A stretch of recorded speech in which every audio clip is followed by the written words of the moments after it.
And of course, yesterday was the 59th Labor Day celebrations, and they were carried out at Uhuru Gardens. We expected a little bit of speeches from different stakeholders and leaders in the space as well. We saw the COTU Secretary General Francis Atwoli at Uhuru Gardens, but of course, the presidential address is what people paid keen attention to.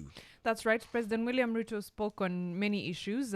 First of all, talking about the contentious issue of intern doctors' pay, when he said we, as a country, we should live within our means. Quote, we need to tighten our belts and, of course, live within our means as a country in order to make more resources available to manage our economic challenges and to invest in goods and services that benefit all, not just some citizens.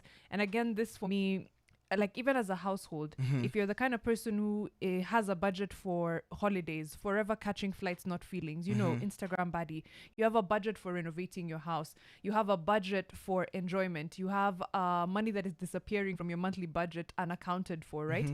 But when it comes to your health care, that's where you draw the line. Even as a household, someone would just be like, where are your priorities?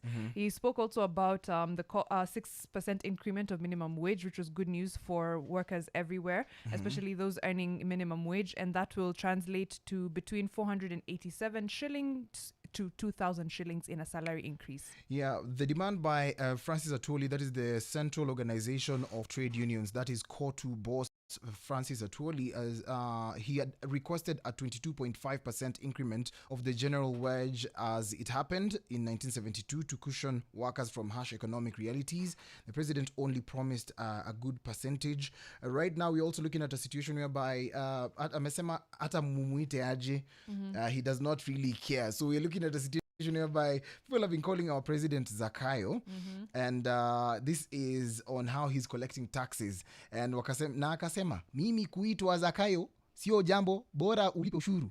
Zakayo ni jina, hakuna problems na tunaweza kusonga mbele. Bora tujenge Kenya hii, watu wapate nyumba, tuwe na universal health care coverage, vijana wetu wapate ajira. I think I love what he said. One, there's things that UDA is pushing, but there's things that generally we just need to push as a nation. For example, unemployment rates are really high. True. And that leads to a lot of things. We have emergent careers, and emergent careers in crime are not something that we would like to see over the years. In a place like Brazil, there is so much insecurity, especially within Rio de Janeiro, which is equivalent of Nairobi. That's the capital, right?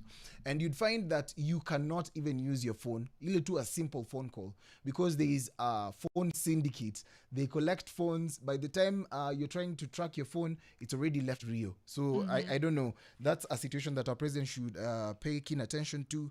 And of course, let's hope that everything goes well for the doctors as well. True. And on the same unemployment problem, he said that about 1 million people are getting into the job market every year, but only 200,000 are able to be absorbed at least in formal employment. That gap is ridiculous. And the bigger it grows, like you said, the more insecurity will grow. The economic imbalance will grow. So if something is not done within the next few years, of course, to make sure that people have not only employment but gainful employment, then we'll be in trouble. To that effect, he also said that the government will continue sending Kenyans abroad, but will also strengthen our labor laws and, of course, trying to make sure that Kenyans are safe wherever it is that they go to find work. Hapo sawa kabisa. Right now,